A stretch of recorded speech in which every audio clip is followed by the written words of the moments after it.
ai quá nó tức tiệt bàn vậy cho nó chọc tức má đừng có man mì á ăn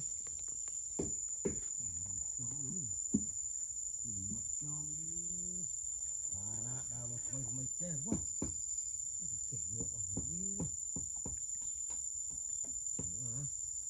đào là thôi nhiều ở đi quá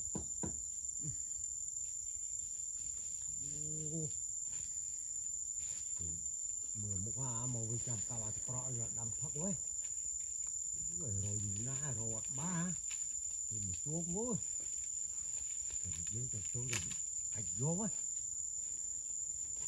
đó ôi dùng giả đâu quá bắt đấy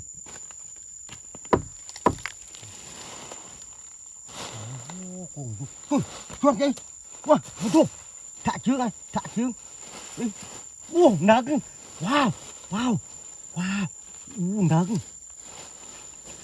giống căng mau làm á làm thực thực vã về nâu nó chả chả miền tía đó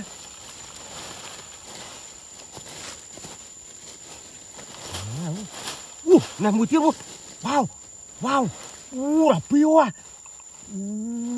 vì chả chả mèo về sam sam wow mình làm mèo quá thật thật vui giáo quá nó tịnh nâu tiếng à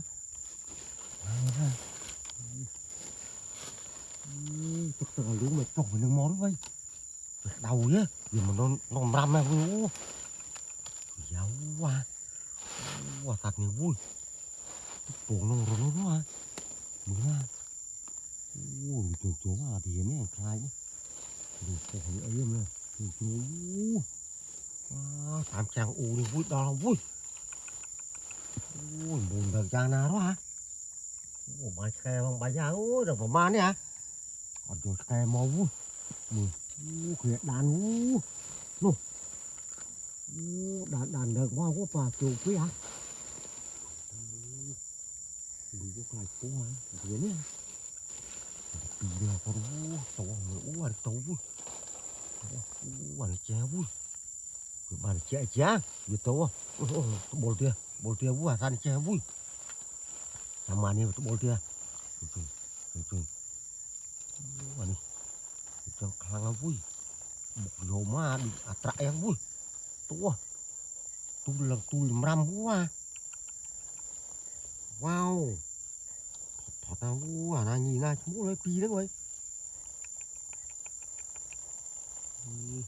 thú vui mà này khang bột con vui à ram á ra tôm mùi kia tôm dạ là phương á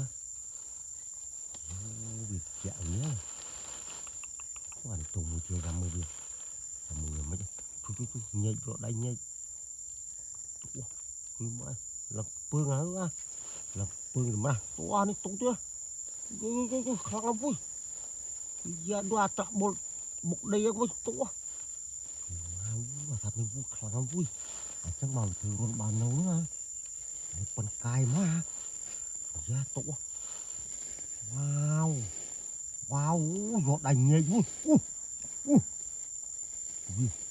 giọt đành của vui má giờ vóc tàu mà to giờ thật vui khăn tôi cười cho mà khăn với bà cười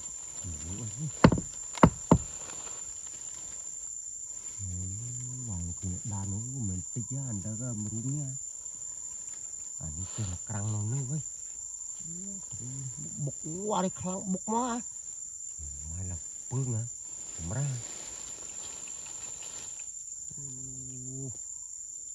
wow thật má một là họ mình luôn á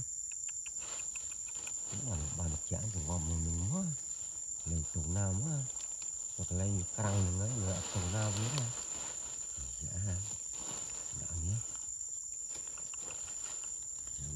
tủ anh đi ruộng với ớt có đấy à thôi bạn chơi ớt có một cái đấy chứ Hú à, nữa. Rồi nó lại đặt cú vậy. Lâu còn đời quá. Tuần đời tê mò đồng chụp chờ nhà nào này trọ này bù men buồn thật mất á. Thôi, đứa ấy rôm ná vậy. Đừng tụi nó ấy.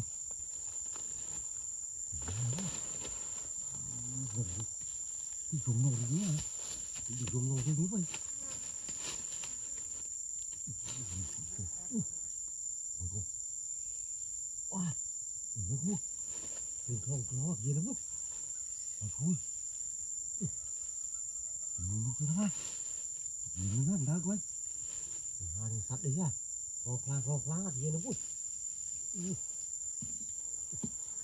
Sắp đi vui. Thế nè.